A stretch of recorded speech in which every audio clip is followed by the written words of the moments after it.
Père Céleste, nous te bénissons pour l'opportunité glorieuse de venir devant toi une fois encore et pour déposer tout fardeau aux pieds de Jésus-Christ. Nous prions que tu ôtes le fardeau du péché, le fardeau de maladie, que tu ôtes le fardeau de nos soucis et de nos hontes au nom de Jésus-Christ. Aide-nous à une fois découvrir la beauté de la croix, la gloire de la croix, la puissance de la croix qui ôte tout notre fardeau pour le temps et l'éternité au nom de Jésus. Ouvre nos yeux une fois encore et touche notre cœur et notre vie afin que cette parole profite à chacun de nous. Aide-nous Seigneur à ne pas porter le fardeau que tu as déjà porté à la croix de Calvaire pour nous. Mais que chaque fois que nous nous rappelions, que nous sachions que nous devons tout mettre au pied du Seigneur. Merci de nous avoir exaucés. Au nom de Jésus, nous prions. Nous allons à 1 Samuel 4. Je vais lire certains versets de l'Écriture. Et au sujet de l'arche du Seigneur est très importante pour les enfants d'Israël. Et cette connaissance est très importante pour nous aujourd'hui.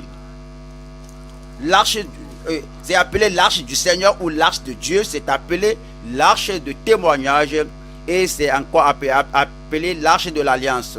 Donc, où que vous voyez cela, vous savez que cela parle. Et cette représentation spéciale du Dieu Tout-Puissant, représentant sa puissance, sa présence et sa condition, sa protection, et aussi bien que son guide. 1 Samuel au chapitre 4, verset 17. Celui qui apportait la nouvelle dit en réponse: Israël a fui devant les Philistins et le peuple a éprouvé une grande défaite. Et même tes deux fils, Ophni et Phiné, sont morts. Et l'arche, voici la colonne vertébrale de tous en Israël. Et là, il voit la dernière partie qui dit: et l'arche de Dieu a été prise. Et l'arche de Dieu a été prise. Et verset 21. 21 dit: elle appela l'enfant Ichabod en disant: la gloire est bannie d'Israël. C'était à cause de la prise de l'arche de Dieu. Cela nous fait comprendre la pensée des enfants d'Israël, les hommes et les femmes, les personnes âgées et les jeunes. Lorsque l'arche de Dieu a été perdue, a été prise, l'arche de l'alliance ou l'arche du témoignage ou l'arche du Seigneur est prise, la gloire est bannie d'Israël. Verset 22 qui dit: elle dit, la gloire est bannie d'Israël car l'arche de Dieu est prise. Chapitre 6, nous allons lire verset 21. Chapitre 6, 21.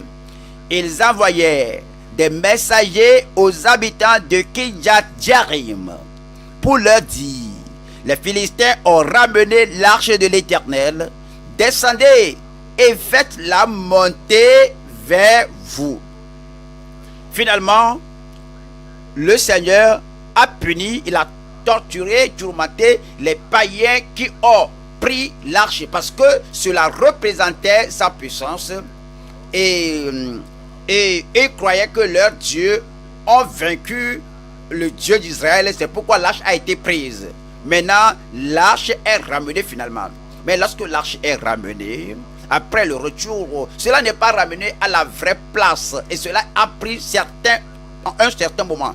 Voyons chapitre 7, versets 1 et 2. Les gens de Kirjath-Jearim vinrent et firent monter l'arche de l'Éternel. Ils la conduisirent dans la maison d'Aminadab, sur la colline, et ils consacrèrent son fils Éléazar pour garder l'arche de l'Éternel. Nous allons au verset 2. Il s'était passé bien du temps depuis le jour où l'arche avait été déposée à Kirjath-Jearim. Combien d'années là-bas? 20 années s'étaient écoulées. Alors toute la maison d'Israël poussa des gémissements vers l'Éternel. Dans quel sens gémissait-il? Il gémissait, il soupirait après l'arche de l'Éternel. Il voulait que l'arche soit ramenée à Israël au lieu dit, ce qui représentait le Seigneur pour eux, la présence du Seigneur. Cela représentait les provisions du Seigneur pour eux. C'était au temps de David. 2 Samuel maintenant, chapitre 6, que finalement que l'arche était ramenée au vrai moment, à la place appropriée. 2 Samuel 6, verset 9. 2 Samuel 6, verset 9. David eut peur de l'Éternel en ce jour-là, et il dit: comment l'arche de l'Éternel entrerait-elle chez moi? Qu'est-ce qui était arrivé? C'est qu'il essayait de ramener l'arche au lieu approprié, c'est-à-dire à Zion, c'est-à-dire au lieu où David était à Jérusalem. Mais c'était fait d'une mauvaise manière. À cause de cela, et ceux qui ont touché l'Éternel, un d'eux a été frappé, il y a une bêche, et il était mort aussitôt. À cause de cela, David avait peur et dit: mais comment ferais-je entrer l'arche de l'Éternel chez moi? Et cela nous conduit au verset 10. Et il ne voulut plus retirer l'arche de l'Éternel chez lui dans la cité de David, et il la fit conduire dans la maison d'Obed-Édom de Gath. Verset 11. L'arche de l'Éternel resta 3 mois dans la maison d'Obed-Édom de Gath. Et l'Éternel fait quoi? Bénit Obed-Édom et toute sa maison. Vous allez voir que c'était un problème pour les païens, pour les Philistins, pour les gens, et les Israélites, et même les Lévites et les gens de Kémesh, parce que vraiment, et curieusement, ils ont regardé l'intérieur, mais pour ceux qui ont la bonne attitude et l'esprit d'adorer le Seigneur, et pour honorer le Seigneur, et ils ont pris l'arche d'une manière appropriée. La bénédiction de Dieu était venue sur eux. Donc finalement, lorsque David a vu que l'Éternel a béni la maison d'Obed-Édom, il a décidé de ramener l'arche au lieu qu'elle devait être, dans le tabernacle. Le verset 17. Après qu'on eut amené l'arche de l'Éternel, on l'a mis à sa place au milieu de la tente que David avait dressée pour elle. Et David offrit devant l'Éternel des holocaustes et des sacrifices d'action de grâce. Quand David eut achevé d'offrir les holocaustes et les sacrifices d'action, aujourd'hui on voit comme titre: recouvrer les privilèges perdus de l'arche de Dieu. Recouvrer les privilèges perdus de l'arche de Dieu. Dans le cas des enfants d'Israël, oui, il y a des privilèges qui s'attachent à l'arche de l'Alliance, à l'arche de Dieu, à l'arche du Seigneur. Les privilèges que lorsqu'ils les ont perdus, c'était une grande perte pour eux. Alors pour nous aujourd'hui, qu'est-ce que l'arche symbolise? Où est l'arche aujourd'hui? Et comment allons-nous tisser la relation avec Dieu au sujet de ce qui est révélé dans l'Ancien et le Nouveau Testament à propos de l'arche de Dieu, l'arche de l'Alliance, l'arche de témoignage? Nous voyons ce thème: recouvrer les privilèges perdus de l'arche de Dieu. Nous allons voir 3 subdivisions. 1. Reconnaître l'importance de l'arche de Dieu dans l'assemblée. L'assemblée, on veut parler du droit de cité d'Israël. Par cela, nous voulons parler de la nation d'Israël, le peuple de Dieu à qui l'arche originellement appartient. La signification, l'importance de cette assemblée. Reconnaître l'importance de l'arche de Dieu dans l'assemblée. 2. Refléter la supériorité de l'arche de Dieu en Christ. Alors, puisque vous êtes maintenant arrivé à Christ, on a une nouvelle alliance. Qu'est-ce que l'arche symbolise? Qu'est-ce que cela représente? Et quelle est la supériorité de croire pour nous qui croyons aujourd'hui par rapport à ceux qui ont cru? En agissant sur la supériorité de l'arche de Dieu, refléter la supériorité de l'arche de Dieu en Christ. 3. Recouvrer le surnaturel dans l'arche de Dieu à travers la consécration. On veut récupérer le surnaturel dans la puissance, dans l'arche, dans la puissance de Dieu, et la représentation de Dieu qui est cette arche-là dans la nouvelle alliance. Recouvrer le surnaturel dans l'arche de Dieu à travers la consécration. Nous allons au premier point. Le premier point, c'est reconnaître l'importance de l'arche de Dieu dans l'assemblée, dans cette assemblée, dans la congrégation des enfants d'Israël. Pourquoi c'est très important pour eux? Et qu'est-ce que l'arche fait en leur sein à l'époque là? Pourquoi était-il très attristé lorsque l'arche était prise? Pourquoi ne sont-ils... Pourquoi Uza était mort? Parce qu'il a touché l'arche de Dieu. Et pourquoi lorsque les deux fils d'Élie étaient morts et l'arche était prise, la fille, la belle-fille de Élie a dit que ouais, la gloire était bannie d'Israël parce que cela est prise. Voilà la signification, l'importance plutôt de l'arche de Dieu au milieu des enfants d'Israël. Nous allons voir Nombre 10, verset 33 qui dit: ils partirent de la montagne de l'Éternel, ils marchèrent 3 jours. L'arche de l'Éternel, l'arche de l'alliance de l'Éternel partit devant eux et fit une marche de 3 jours. Écoutez bien, pour leur chercher un lieu de repos. Pour leur chercher un lieu de repos. L'arche représentait le Dieu Tout-Puissant, sa force, sa miséricorde, sa puissance, sa direction, son guide pour eux. Et lorsqu'ils sortaient du pays d'Égypte, et l'arche, ils étaient conduits d'abord par la colonne de feu et par la nuée de feu. La colonne de feu et par la nuée. Et Exode 25, et de partout cela, il y a la description de l'arche, la description du tabernacle, la description de tout ce qu'ils devaient faire, et cela représentait Dieu Tout-Puissant en leur sein. Et maintenant, et l'arche était bâtie, le tabernacle était bâti, et les prêtres, les souverains, les sacrificateurs devaient porter cela parce qu'ils ne connaissent pas la voie et ils n'ont jamais pris ce chemin. C'est comme vous n'avez jamais pris ce chemin de la vie. Chaque jour est nouveau, chaque événement est nouveau. Vous pourriez dire que je connais cela, j'ai fait l'expérience, mais lorsque vous abordez un nouveau jour, vous allez découvrir que oui, vous avez besoin d'un nouveau guide pour vous diriger et conduire à la bonne direction. Alors pour les enfants d'Israël, l'arche les guidait. Et comme il est guidé pour chercher un lieu de repos pour eux.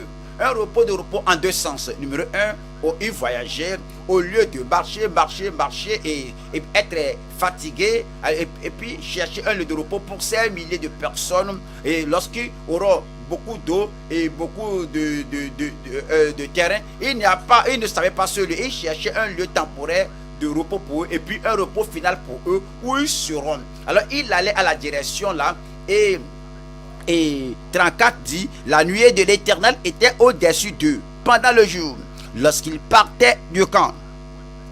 Quand l'arche partait, Moïse disait: lève-toi, Éternel.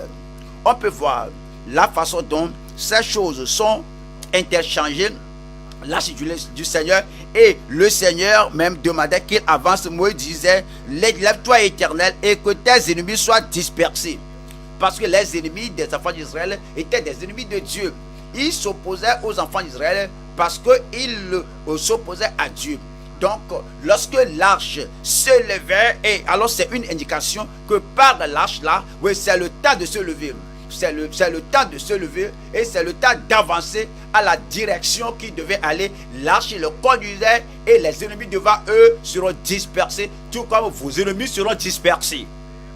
Et que ceux qui te haïssent fuient devant ta face. Et quand l'arche venait, la puissance de Dieu venait, la force de Dieu venait, et d'une manière donnée, les païens là savaient que Dieu venait, et ils savaient ce que Dieu a fait au pays d'Égypte. Ils savaient que l'arrivée de l'arche pourrait faire plus en leur sein, et ses ennemis fuiront. Vos ennemis fuiront. Et quand on la posait, ce n'était pas comme Moïse qui décidait qu'on doit s'arrêter maintenant. Ce n'est pas que Aaron qui dit qu'on doit s'arrêter maintenant. Non. La nuit va venir. Et quand on l'a posé, il disait: reviens, Éternel, aux myriades des milliers d'Israël.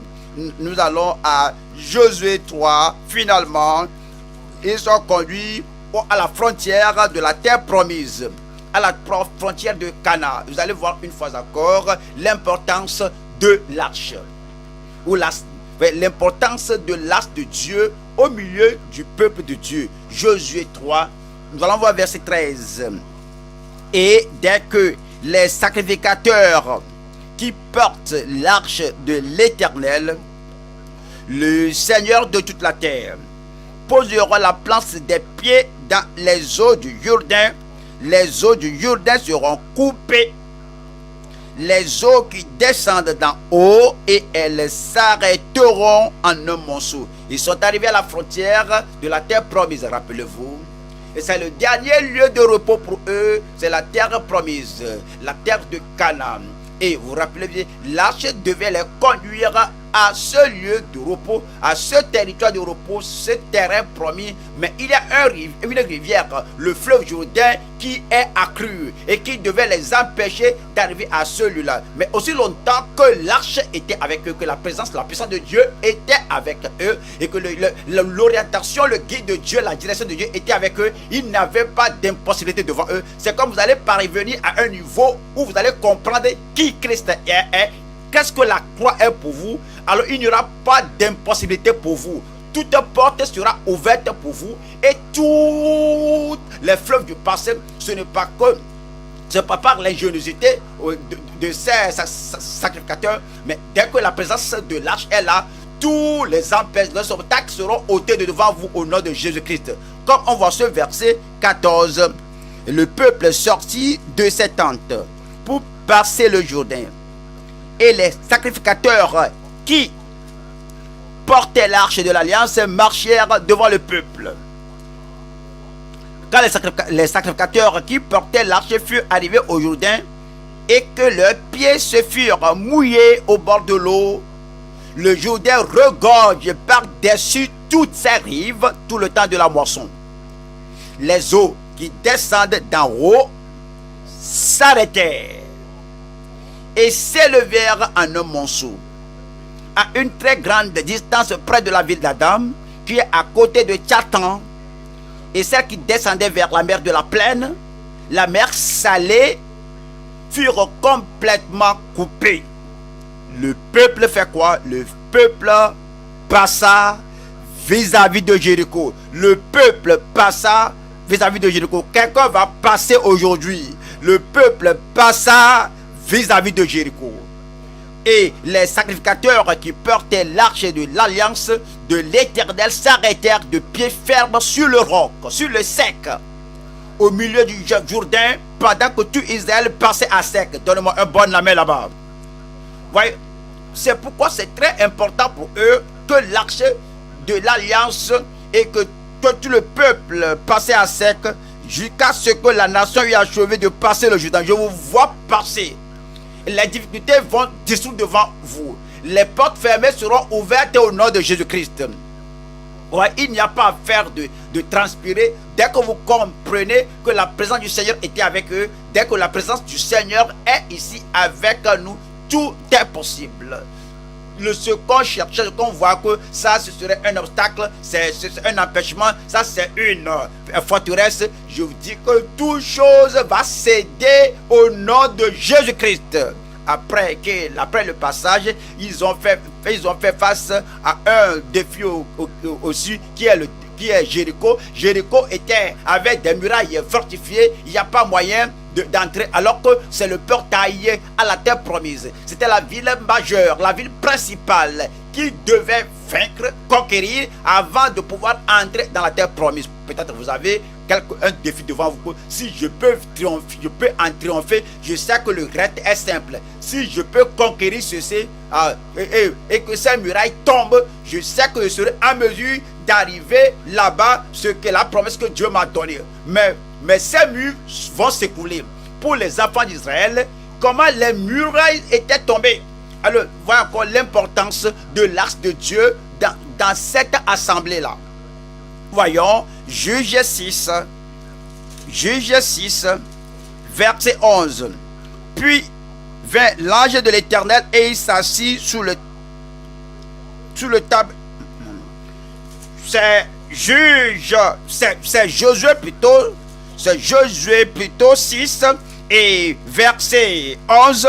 Et l'arche de l'Éternel fit le tour de la ville. Elle fit une fois le tour. Puis on rentra dans le camp et l'on y passa la nuit. Josué se leva de bon matin et les sacrificateurs portaient l'arche de l'Éternel. Les 7 sacrificateurs qui portaient les 7 trompettes retentissantes devant l'arche de l'Éternel se mirent en marche et sonnèrent des trompettes. Les hommes armés marchaient devant eux. et l'arrière-garde suivaient l'arche de l'Éternel. On voit là-bas l'importance de cette arche pour les enfants d'Israël. Verset 20. Maintenant, le peuple poussa des cris et les sacrificateurs sonnèrent des trompettes. Lorsque le peuple entendit le son de la trompette, il poussa de grands cris. Et qu'est-ce qui s'est passé? Je dis, qu'est-ce qui s'est passé? Et la muraille s'écroula. Le peuple monta dans la ville, chacun devant soi. Ils s'emparèrent de la ville. Donc vous voyez comment leur bataille était menée lorsque l'arche était avec eux, parce que la présence de Dieu était avec eux. Ils ne devaient pas s'efforcer. Le Seigneur lui-même a vaincu pour eux. Lorsque nous avons la vraie attitude aux choses que Dieu a nommées, Dieu va mener nos combats pour nous au nom de Jésus-Christ. Et finalement, vous connaissez bien l'histoire et comment l'arche était prise par ces Philistins. Et on se demande qu'est-ce qui va arriver à l'arche. Voyons, 1 Samuel 5, je lis verset 1. 1 Samuel 5, verset 1. 1 Samuel 5, verset 1. Les Philistins prirent l'arche de Dieu et ils la transportèrent d'Ebenezer à Asdod. Après s'être emparés de l'arche de Dieu, les Philistins la firent entrer dans la maison de Dagon. Ils la placèrent à côté de Dagon. Regardons un peu ici, lorsqu'on lit toutes ces choses, oui, on doit penser à cela. Oui, il n'y avait pas de Lévite là-bas avec l'arche, mais la puissance de l'arche était toujours là. Il n'y avait pas de sacrificateur avec l'arche là-bas, mais la puissance dans l'arche était intacte. C'est la présence de Dieu. Là où Dieu est, qu'il y ait un lévite ou sacrificateur, cela n'importe pas, la puissance de Dieu va continuer d'opérer. Et si Christ est en vous et vit au-dedans de vous, que vous soyez, qu'un frère soit là, qu'un frère ou une soeur soit là, cela n'importe pas, que vous soyez au village, en ville, à Asdod, vous serez vainqueur au nom de Jésus-Christ. Parfois on se demande, je suis dans cette situation et il n'y a pas de pasteur, il n'y a pas de guerrier de prière ici, il n'y a personne ici pour me soutenir, mais la puissance de Dieu est là, la force de Dieu est là. À cause de la présence de Dieu, sa puissance là, vous aurez un témoignage dans votre bouche. Donc on a l'arche de l'alliance là-bas, pas de sacrificateur, pas de lévite, pas d'adoration, pas de lecture de psaumes, il n'y a pas de chorale. Mais ces choses sont bonnes et merveilleuses lorsqu'elles sont disponibles.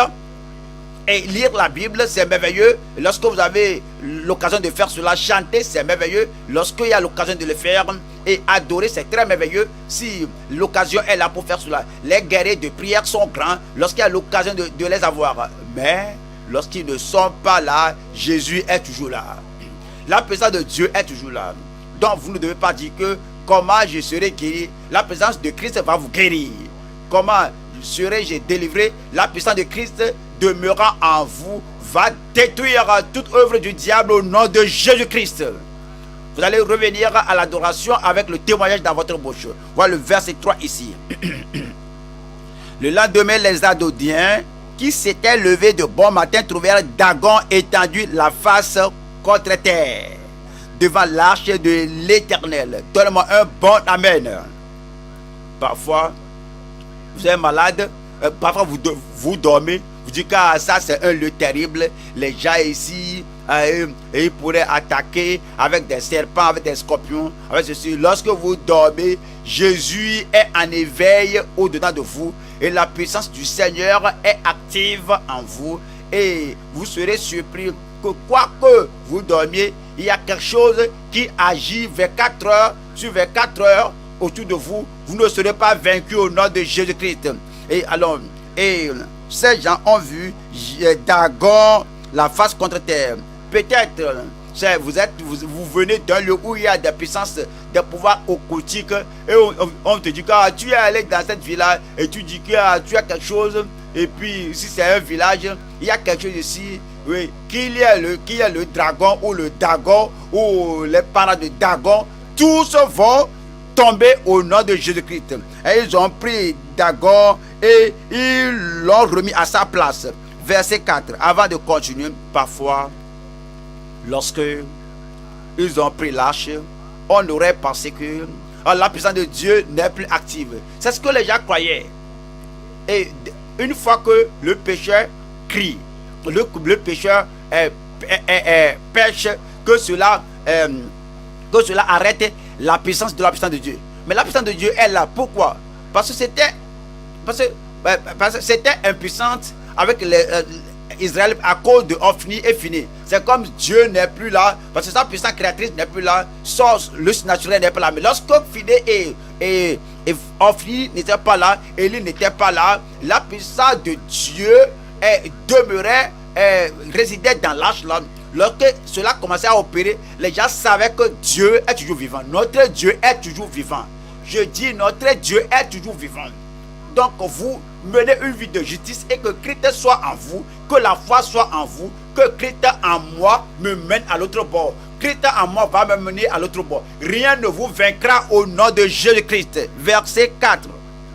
Le lendemain, encore s'étant levé de bon matin, et trouvèrent Dagon étendu la face contre terre, encore devant l'arche de l'Éternel. La tête de Dagon et ses deux mains étaient abattues sur le seuil. Dieu était abattu, coupé. Ses mains seront coupées de votre vie. Abattu sur le seuil. Et il ne lui restait que le tronc. C'est pourquoi jusqu'à ce jour, les prêtres de Dagon et tous ceux qui entrent dans la maison de Dagon à Asdod ne marchent point sur le seuil. C'était un puissant réveil là-bas qui a arrêté l'idolâtrie, un puissant réveil qui a arrêté, qui a réprimé l'adoration de Dagon. Seulement la présence de cette arche du Seigneur. C'est pourquoi l'arche là est très importante pour les enfants d'Israël. C'est très essentiel et pour eux. Et ils savaient que dès que l'arche de l'alliance est là, la puissance sera là, la protection sera là et la gloire du Seigneur sera également là. Et ils l'ont reconnu, Salomon l'a reconnu, même en Israël à l'époque, toute personne en Israël l'a reconnu.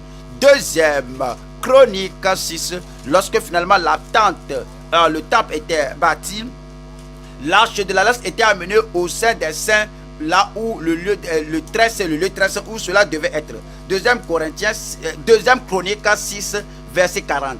Maintenant, ô mon Dieu, que tes yeux soient ouverts et que tes oreilles soient attentives à la prière faite en ce lieu. Maintenant, éternel Dieu, lève-toi, viens à ton lieu de repos.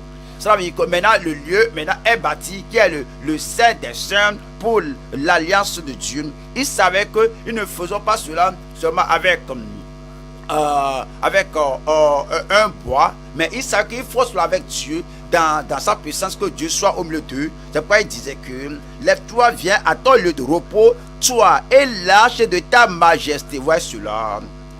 L'arche de l'alliance, c'est l'arche de sa majesté, l'arche de la force surnaturelle, l'arche de la force pour des signes et des prodiges, l'arche de force pour protéger et préserver les enfants d'Israël, et que tes sacrificateurs éternels, Dieu, soient revêtus de salut et que tes bien-aimés jouissent du bonheur. Avec la présence du Seigneur, les saints vont se réjouir. La bonté du Seigneur, l'abondance du Seigneur ne cesseront jamais dans votre vie au nom de Jésus-Christ. Donc nous apprenons l'importance de cette arche et sa présence au milieu des enfants d'Israël. Numéro 1, la présence de Dieu. La présence de Dieu. On voit la présence de Dieu dans le couvent de Dagon. Cela détruit tout le pouvoir de mal. S'il y a une puissance de cette céleri qui agit en vous, la présence de Dieu va détruire cela aujourd'hui. Et s'il y a quelque chose qui est un empêchement dans votre vie, une pierre d'achoppement, la présence de Dieu qui représente l'arche dans l'Ancien Testament, tout sera écrasé cette nuit au nom de Jésus-Christ. Il n'y a pas de forteresse qui puisse empêcher votre mouvement en avant, qui puisse empêcher votre progrès dès que la puissance du Seigneur est là. Et l'arche là représente la puissance de Dieu. La puissance de Dieu. Pour eux, c'était comme un tonnerre qui foudre et détruit, qui foudroie et détruit tout. Et fait abattre tout.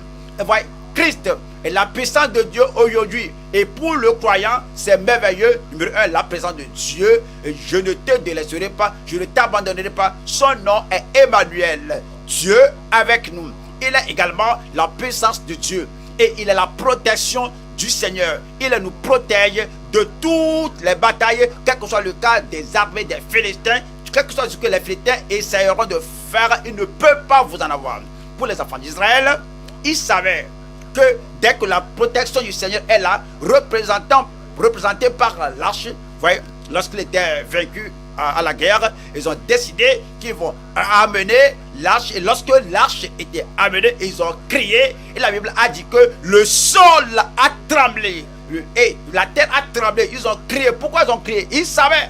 Parce qu'ils savaient que normalement, que la présence de Dieu, la puissance de Dieu demeure dans l'arche. Et c'était pour leur sécurité et leur victoire qu'ils vont l'emporter sur les Philistins. Je regarde ce que les Philistins disent malheur à nous, parce que Dieu est venu avec les gens. Et quelqu'un a dit que non, que prenez courage et agissez comme des hommes, soyez forts et combattons ces enfants, ces Israélites. Et ils ont vaincu, parce que ces Israélites eux-mêmes, ils ont quitté la voie du Seigneur.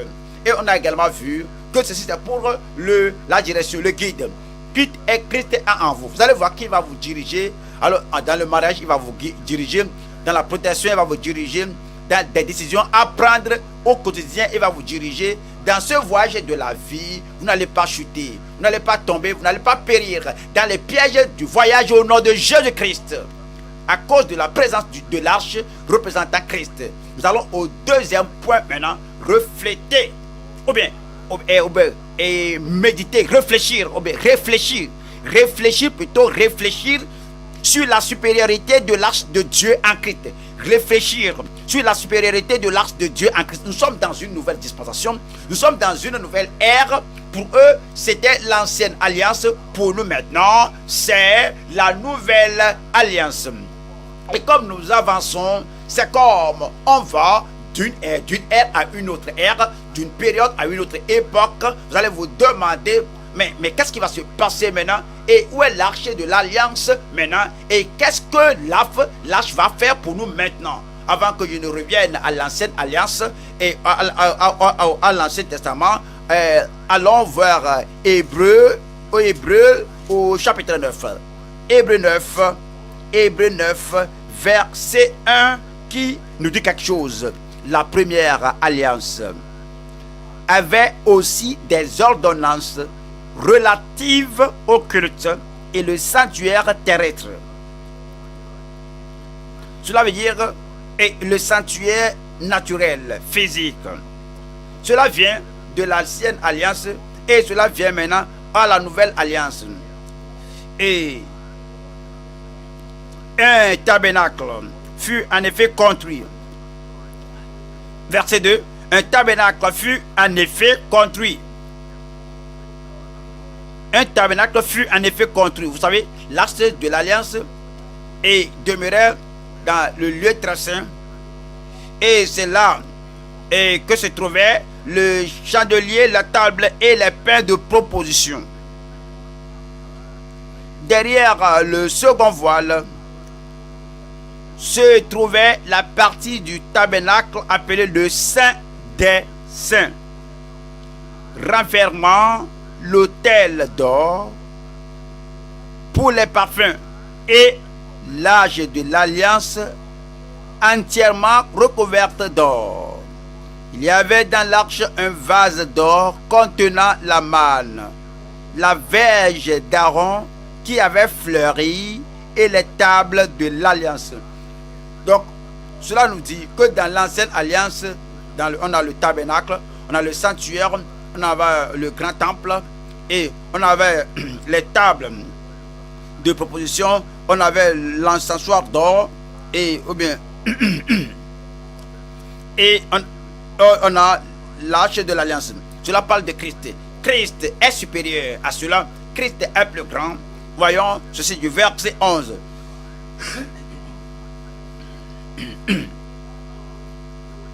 Mais Christ est venu comme souverain sacrificateur des biens à venir.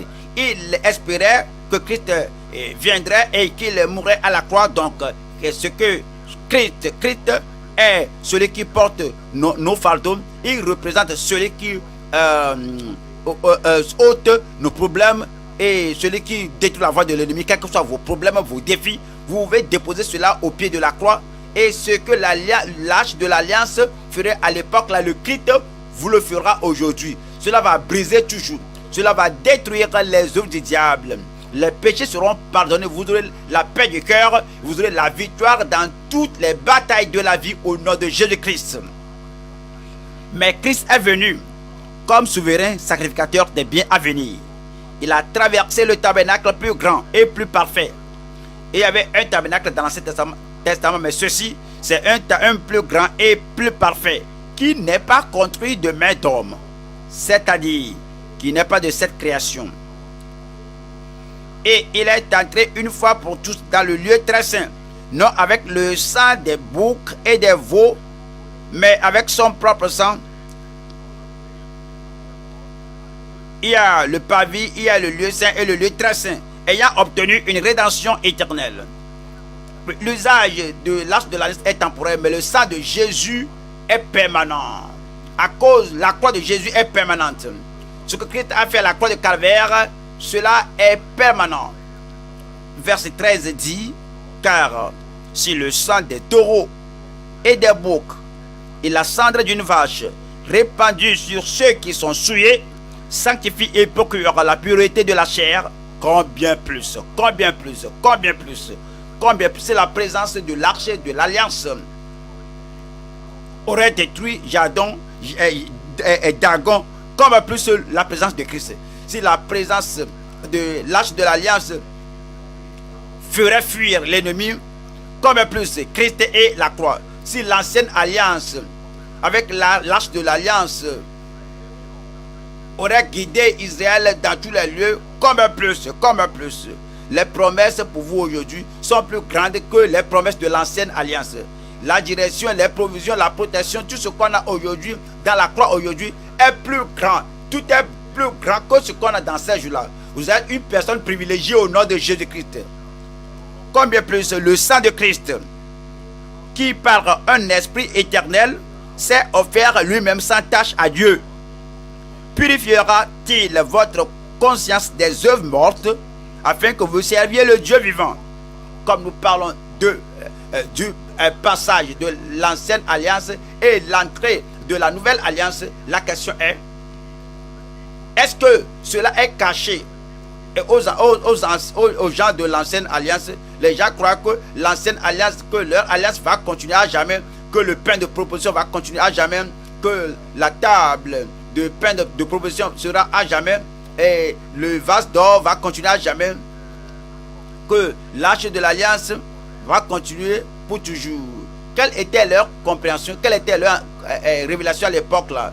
Et allons à Jérémie au chapitre 3. Jérémie 3, 16. Jérémie chapitre 3, nous lisons le verset 16. Et vous allez voir que dans leur esprit, ils savaient que par les écrits et la révélation des prophètes, que ça, ce n'est que le temps pour l'arche de l'alliance, que de meilleures choses viennent, de meilleures choses sont venues, de meilleures promesses, de meilleurs privilèges que nous avons maintenant en Christ. Jérémie 3, le verset 16. Lorsque vous aurez multiplié et fructifié dans le pays, remarquez bien ceci, en ces jours-là, et cela se référait au futur, dit l'Éternel, on ne parlera plus de l'arche de l'alliance de l'Éternel. Que le temps va passer, on ne pensera plus à l'arche de l'alliance, à de l'alliance.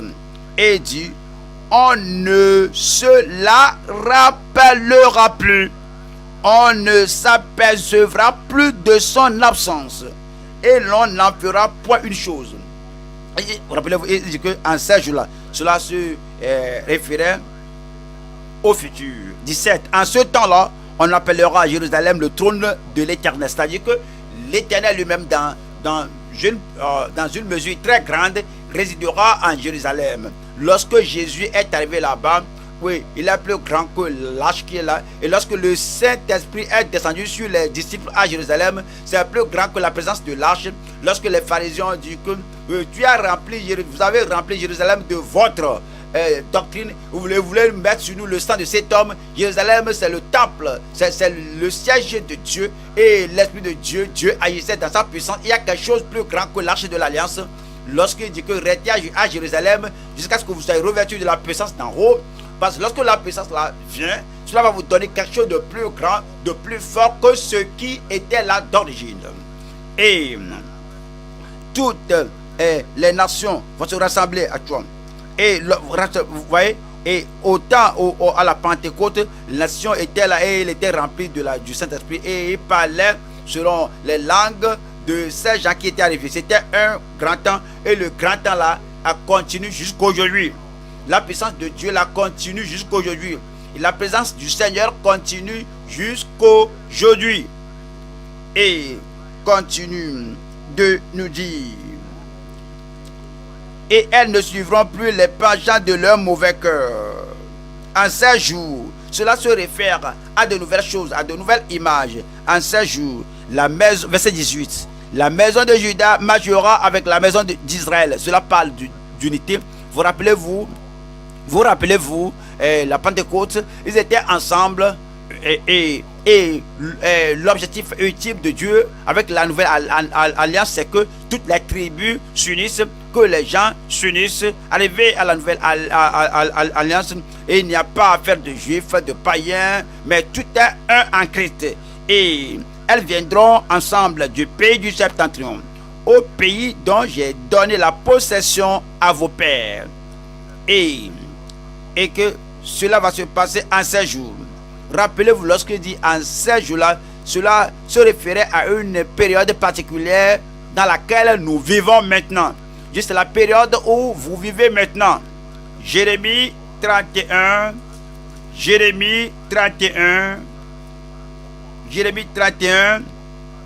verset 33. Mais voici l'alliance que je ferai avec la maison d'Israël. Après ces jours-là, dit l'Éternel, nous allons à la nouvelle alliance. C'est l'alliance que je ferai avec eux. Après que l'ancienne alliance est ôtée et que la période de l'arche physique, l'arche naturelle, l'arche qu'on peut porter, après que cela est passé, et le Seigneur dit, après ces jours-là, dit l'Éternel, je mettrai ma loi au-dedans d'eux. Je l'écrirai dans leur cœur. Je serai leur Dieu. Ils seront mon peuple. Je veux que vous comparez la période là à la période d'aujourd'hui. À ce temps-là, la loi de Dieu était mise dans l'arche de l'alliance. Et la verge de Aaron qui a fleuri, qui a montré le choix d'Aaron, était mise dans l'arche. Et la manne était aussi mise dans l'arche. Mais le Seigneur a dit que le jour viendra où ce ne sera plus l'arche, je mettrai ma loi. Et non dans l'arche. Où va-t-il mettre sa loi? Dans nos cœurs. Pour les enfants d'Israël, pour toute la nation, la loi était au-dedans de l'arche. Pour nous maintenant, ce n'est plus dans un bâtiment, dans votre cœur, dans mon cœur, dans le cœur de tout le monde qui croit au Seigneur Jésus-Christ et qui est sauvé, sanctifié par le sang versé. Et la manne est mise là-bas, qu'ils ont mangé 40 ans. Mais Jésus a dit que la manne, Moïse vous a nourri de la manne du désert. Moi je suis le pain du ciel. Et il nous donne maintenant le pain. Il s'est donné lui-même pour nous. Que la parole de Christ habite en vous abondamment. C'est une nouvelle ère que il est venu faire son tabernacle au milieu de nous. Et la verge de Aaron qui a fleuri, qui démontre que oui, Aaron était accepté. Et alors cela signifie que Jésus est ressuscité des morts. Il est mort, il est ressuscité. Et tous les autres étaient morts. Et la verge des autres n'a pas fleuri, mais ceci a fleuri. Cela montre la puissance de Dieu sur la vie de Jésus-Christ qui était approuvé de Dieu. Et Dieu a dit, voici mon fils unique en qui j'ai mis toute mon affection, et Dieu l'a ressuscité des morts. Et Christ maintenant vit au-dedans de nous. Christ en vous, l'espérance de la gloire. Donc quand vous voyez que l'ère maintenant est passée, maintenant nous sommes arrivés maintenant à une nouvelle époque. C'est pourquoi verset 34 dit, celui-ci n'enseignera plus son prochain, ni celui-là son frère, en disant, connaissez l'Éternel. Car tous me connaîtront, depuis le plus petit jusqu'au plus grand, dit l'Éternel. Car je pardonnerai leur iniquité et je ne me souviendrai plus de leurs péchés. Et maintenant vous vous demandez, quand est-ce que cela est physiquement démontré que l'arche n'est plus là? Parce que Christ a pris sa place. Et voyons, allons à Matthieu 24, verset 1 à 2. Matthieu 24, du verset 1. Comme Jésus s'en allait au sortir du temple, ses disciples s'approchèrent pour lui en faire remarquer les constructions. Rappelez-vous le temple. On a le temple, on a le parvis, on a le lieu saint, on a le lieu très saint.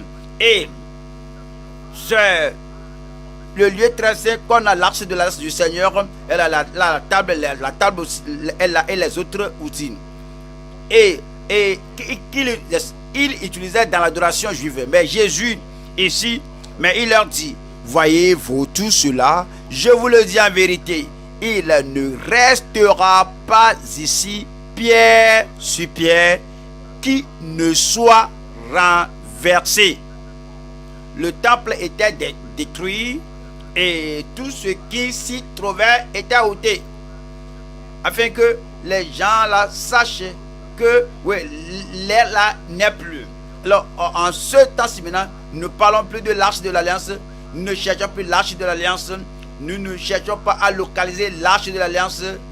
Est-ce que cela veut dire que Dieu a oublié cela et Dieu ne fait plus référence à cela? Oui, Dieu sait, Dieu connaît tout. Apocalypse 11, Apocalypse 11, 19. Et le temple de Dieu, ouvrez cela, Apocalypse 11, 19. Vous y êtes? Apocalypse 11, 19. Et le temple de Dieu dans le ciel fut ouvert, et l'arche de son alliance apparut dans son temple. C'est le temple au ciel. Ouais. Qu'est-ce qu'on voit dans le temple là-bas? L'arche de l'alliance. C'est maintenant au ciel. Ce n'est plus à Jérusalem, ce n'est plus à Antioche, ce n'est plus à Jourdain, ce n'est plus à quelque part maintenant. L'autre là est parti. C'est parti. Et l'arche de son alliance apparut dans son temple. Il y eut des éclairs, des voix, des tonnerres, un tremblement de terre et une forte grêle. La puissance est là. La puissance est descendue du ciel pour chasser vos ennemis et pour détruire tout ce qui va contre vous. L'arche est là. Et cela représente Christ. Et Christ va démolir et détruire tout pouvoir contre votre vie au nom de Jésus-Christ. Et vous devez penser à cela à tout moment. Et Dieu, il ne faut pas dire que on est malheureux, on n'a pas ceci, on a cela. Maintenant, vous avez toutes choses. Sa présence est Emmanuel, Dieu avec vous. Et que je ne te délaisserai pas, je ne t'abandonnerai pas. Sa puissance est avec vous. Sa protection est avec vous.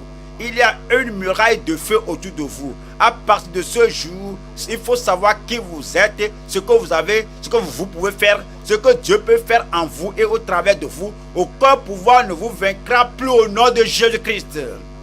Allons à Hébreux 8. Hébreux 8. Hébreux 8. Verset 6. Mais maintenant, c'est une nouvelle période, c'est une nouvelle dispensation. Mais maintenant, il a obtenu un ministère d'autant supérieur qu'il est le médiateur d'une alliance plus excellente qui a été établie sur de meilleures promesses. Oui, nous sommes maintenant à un temps meilleur que celui de l'Ancien Testament, un temps meilleur que celui de l'Ancienne Alliance. et qui a été établi sur de meilleures promesses. Nous avons maintenant de meilleures promesses. On peut être sauvé sans offrir un animal, un sacrifice d'animal. On peut être sauvé sans la présence d'un sacrificateur. On peut être sauvé sans voyager, aller à Jérusalem pour être sauvé. Vos péchés peuvent être ôtés soit à la maison, soit à l'église, parce que quiconque invoquera le nom du Seigneur sera sauvé. On peut être sanctifié à tout moment et partout. Dès que vous présentez votre cœur au Seigneur, la présence du Seigneur est là. Il va vous sanctifier, il va vous baptiser dans le Saint-Esprit. Vous recevez une puissance, la dynamite du ciel, la puissance de Dieu du ciel, partout vous vous trouvez à tout moment. C'est à vous d'ouvrir votre cœur et la gloire de Dieu descendra à vous. Et la gloire là, vous n'allez pas la rater au nom de Jésus-Christ. Voyons, verset 10. Verset 10. Mais voici l'alliance que je ferai avec la maison d'Israël. Après ces jours-là, dit le Seigneur, je mettrai mes lois dans leur esprit. Je les écrirai dans leur cœur. Et je serai leur Dieu. Ils seront mon peuple. Aucun n'enseignera plus son concitoyen, ni aucun son frère en disant, connais le Seigneur. Vous savez ce qu'on a lu en Jérémie 31, après ces jours-là, que on ne dira plus, on ne parlera plus de l'âge de l'alliance, de l'âge de témoignage, que j'écrirai ma loi dans leur cœur. C'est ce qu'on voit ici maintenant. Aucun n'enseignera plus son concitoyen, ni aucun son frère en disant connais le Seigneur, car tous me connaîtront, depuis le plus petit jusqu'au plus grand d'entre eux, parce que je pardonnerai leurs iniquités et que je ne me souviendrai plus de leurs péchés. Quand Dieu vous pardonne et vous affranchit, et toute la culpabilité du passé sera ôtée. La condamnation du passé est ôtée. Les conséquences des choses folles qu'on avait dites, les choses mauvaises qu'on a faites, tout est ôté. Et Dieu vous regarde comme si vous n'avez jamais commis de péché dans votre vie. Alors vous venez dans la justice de Christ et vous êtes brave devant le trône de grâce, et tout ce dont vous aurez besoin vous sera donné au nom de Jésus-Christ. Éphésiens 3, verset 17. Éphésiens 3, 17. En sorte que Christ habite dans vos cœurs par la foi. En sorte que Christ habite dans vos cœurs par la foi. Vous voyez, dans ces jours-là, l'arche de l'alliance était présente avec eux. Dès que l'arche est physiquement parmi eux en Israël, on sait que toutes leurs batailles seront vaincues. Mais si Christ est plus grand que l'arche, Christ est plus puissant que l'arche, Christ est meilleur que l'arche, maintenant il demeure en vous, dans votre cœur par la foi. Et vous, afin qu'étant enraciné et fondé dans l'amour, vous puissiez comprendre avec tous les saints quelle est la largeur, la longueur, la profondeur et la hauteur, et connaître l'amour de Christ qui surpasse toute connaissance, en sorte que vous soyez remplis jusqu'à toute la plénitude de Dieu. Il n'y avait rien de pareil dans l'Ancien Testament. L'arche n'était pas en eux.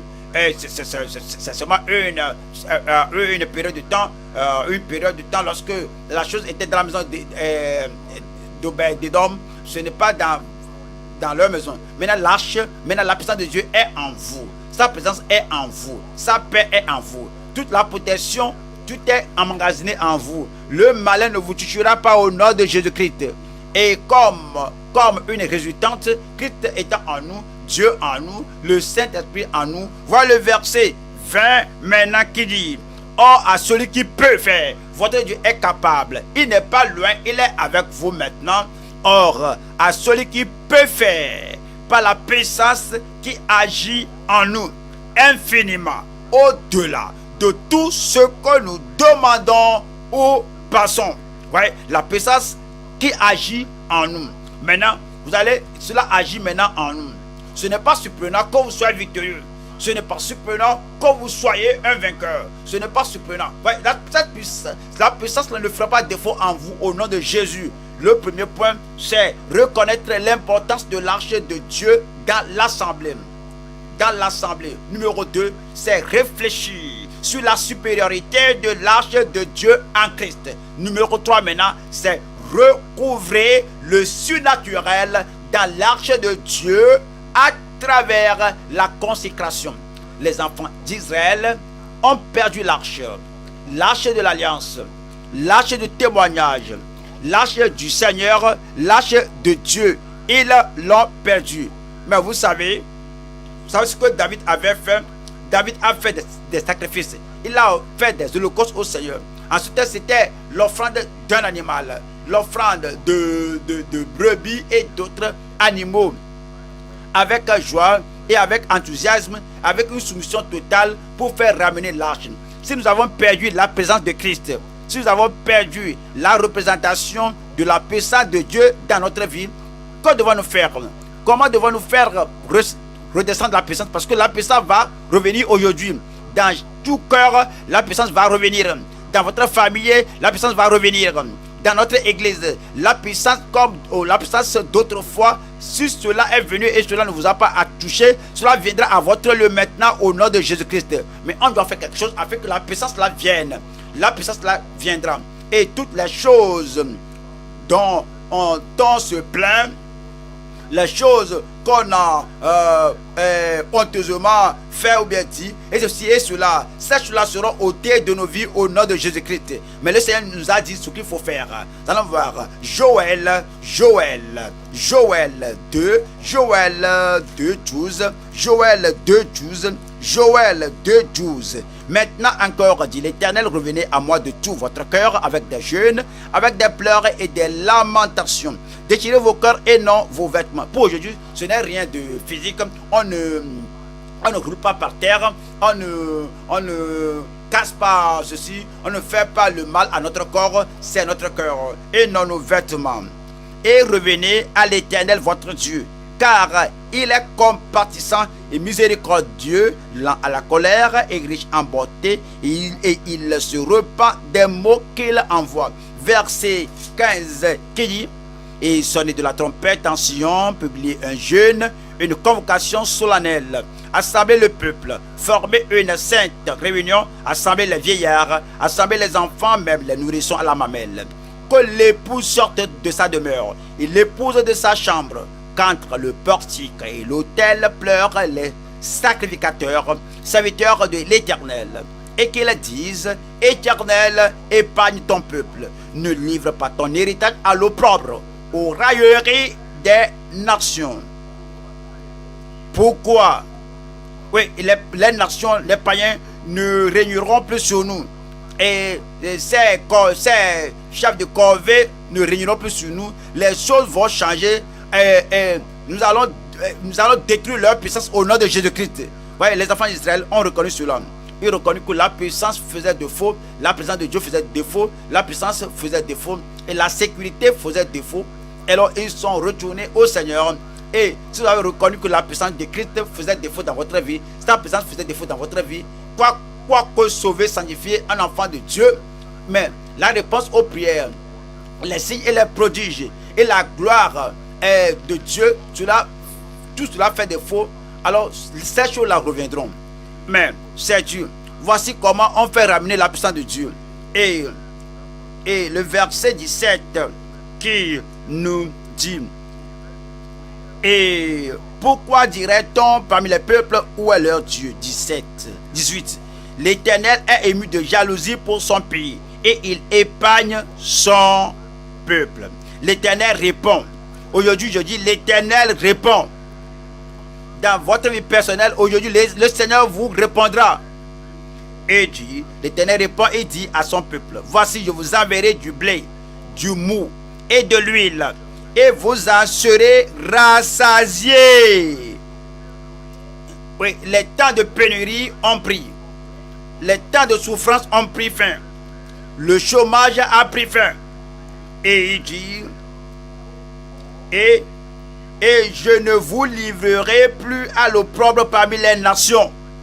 Verset 21. Terre, ne crains pas, sois dans l'allégresse et réjouis-toi, car l'Éternel fait de grandes choses. Où est-ce que l'Éternel fera de grandes choses? Où? Vous y croyez? Il dit: est-ce que vous y croyez? Vos joues seront brisées. Ces portes fermées seront ouvertes. La présence du Seigneur sera puissante dans votre vie au nom de Jésus. Et ne soyez plus attristés, ne craignez pas ôtez le langage mauvais de votre bouche. Terre ne craint pas. Sois dans l'allégresse et réjouis-toi, car l'Éternel fait de grandes choses. Verset 23. Et vous, enfants de Sion, soyez dans l'allégresse. Et réjouissez-vous en l'Éternel votre Dieu, car il vous donnera la pluie en son temps. Il vous enverra la pluie de la première et de l'arrière-saison, comme autrefois. La pluie de la première et de l'arrière-saison, comme autrefois. Les airs se rempliront de blé, et les cuves regorgeront de mou et d'huile. Je vous remplacerai les années qu'ont dévoré la sauterelle, le gélec, le hasil et le gazam, ma grande armée que j'avais envoyée contre vous. Vous mangerez et vous vous rassasierez, et vous célébrerez le nom de l'Éternel votre Dieu, qui aura fait pour vous des prodiges, et mon peuple ne sera plus jamais dans la confusion. Et vous saurez que je suis au milieu d'Israël. L'arche est revenue, sa présence est revenue, sa puissance, sa protection, la prospérité, tout est revenu. Et vous saurez que je suis au milieu d'Israël, que je suis l'Éternel votre Dieu, et qu'il n'y en a point d'autre. Et mon peuple ne sera plus jamais dans la confusion. Après cela, je répandrai mon esprit sur toute chair. Vos fils et vos filles prophétiseront. Vos vieillards auront des songes, et vos jeunes gens des visions. Même sur les serviteurs et sur les servantes, dans ces jours-là,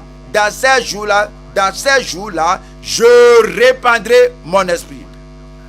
Quand votre temps de bénédiction, quand votre temps de débordement, votre temps de joie débordante, le temps où ces choses seront chassées par le fleuve de la miséricorde de Dieu, quand votre temps, pourquoi ne pas vous tenir debout et réclamer cela maintenant? Pourquoi ne pas vous tenir debout et réclamer cela? Il n'y a plus à faire d'Ikabod. La gloire est revenue, la puissance est revenue, sa présence est revenue. Christ est plus grand. Christ est plus grand que l'arche de l'alliance. Parce que par Christ, la croix a acquis votre sanctification. Le sang de Jésus va vous laver et vous purifier plus blanc que la neige. La puissance du Saint-Esprit est là. Regardez les promesses de Dieu. L'opprobre sera oublié de ta vie. L'opprobre sera ôté de ta vie. L'opprobre, la honte, tout ce que l'ennemi dit. Où est ton Dieu? Ton Dieu est là aujourd'hui. Il est là en puissance, en autorité. Il est là avec une grande onction. Et il va détruire toutes les œuvres du diable dans votre vie. Il n'y a plus de larmes, il n'y a plus d'angoisse, il n'y a plus de regrets. La gloire est revenue. À cause de Jésus, la puissance de Jésus, la présence de Jésus. Je ne te délaisserai pas, je ne t'abandonnerai pas. Oui, ce n'est plus Ikabod, mais la gloire est là aujourd'hui. La puissance est là aujourd'hui. L'onction est là aujourd'hui. Les portes s'ouvrent. Les portes s'ouvrent. Votre muraille de Jéricho s'écroulera. Ses ennemis seront dispersés. Toutes les convictions dans votre vie se disperseront. Le diable ne va pas. Le diable ne va pas te donner des problèmes mentaux. Le diable ne va pas te déprimer. Le diable ne va pas te tuer avant ton temps. La puissance est là aujourd'hui. L'onction est là aujourd'hui. Il faut déposer tous ces fardeaux aux pieds de Jésus. Christ va ôter les fardeaux. Le fardeau du péché, déposez cela au pied de la croix.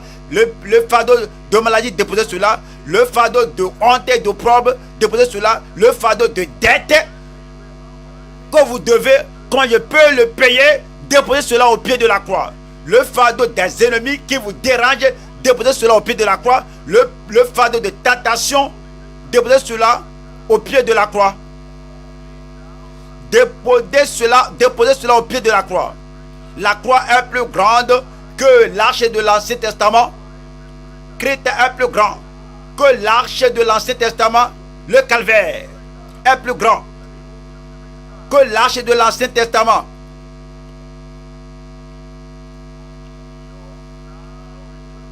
À vous maintenant le salut.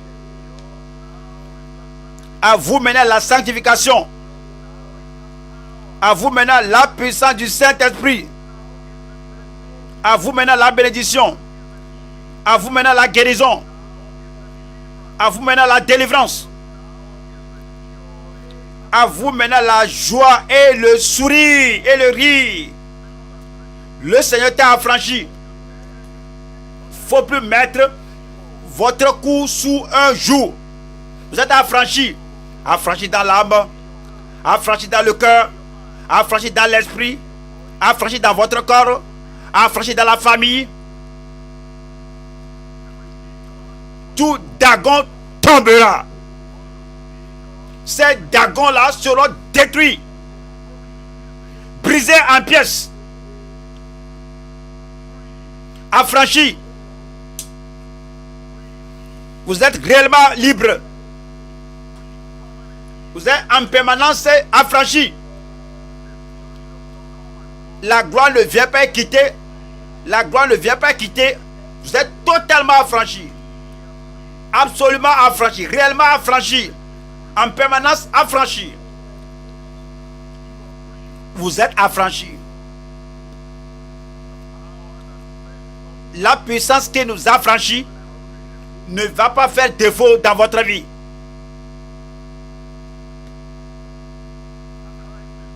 Christ est là pour vous. Toujours là pour vous. Toujours là pour vous. Et les promesses sont là pour vous.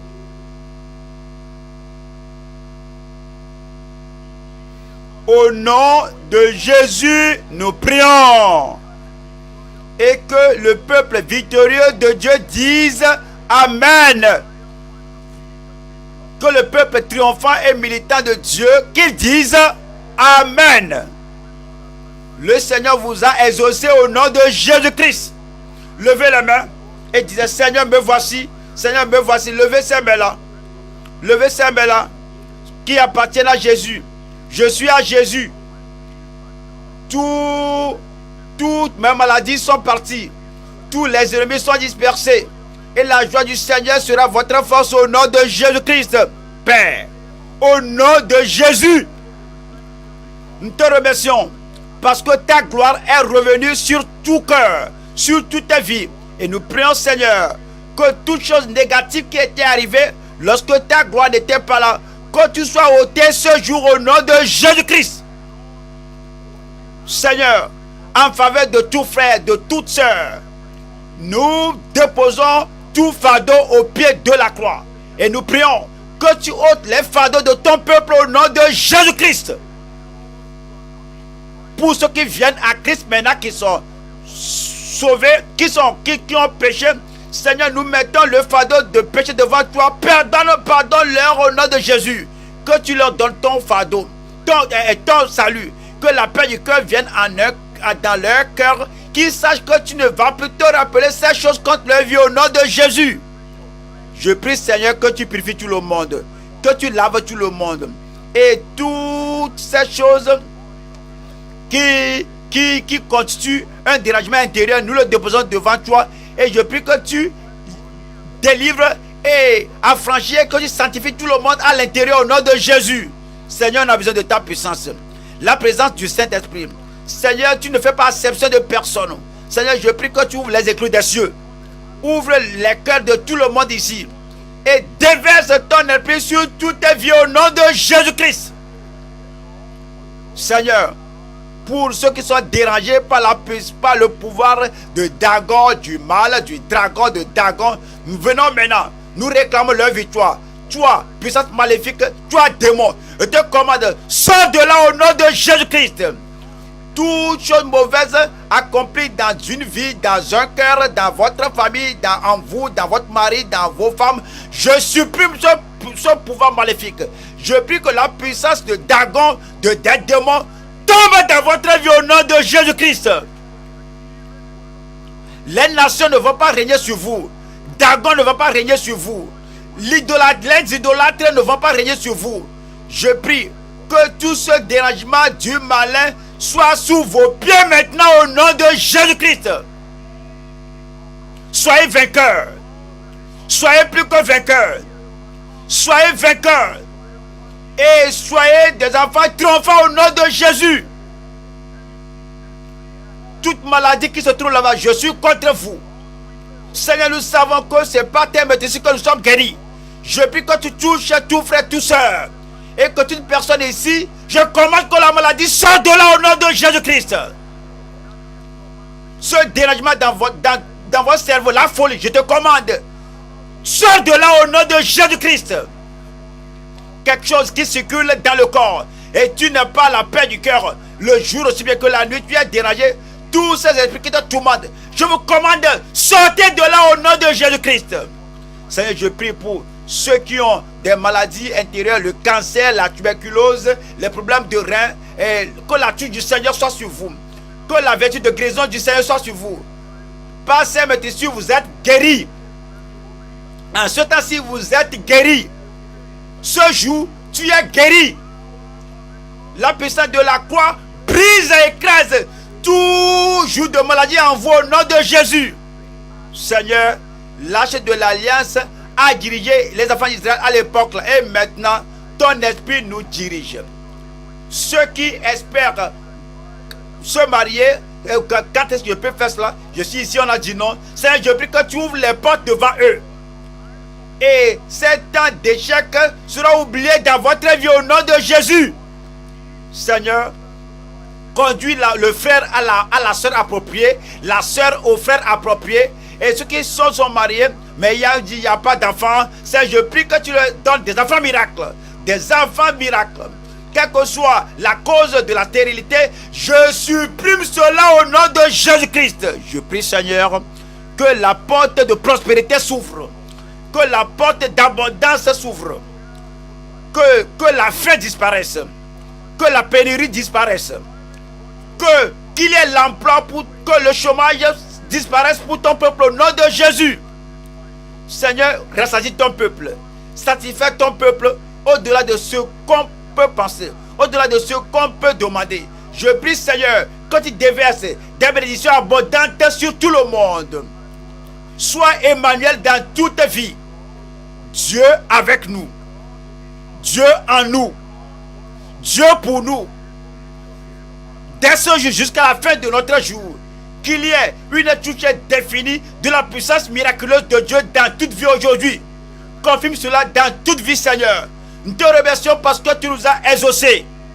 Au nom de Jésus, nous prions.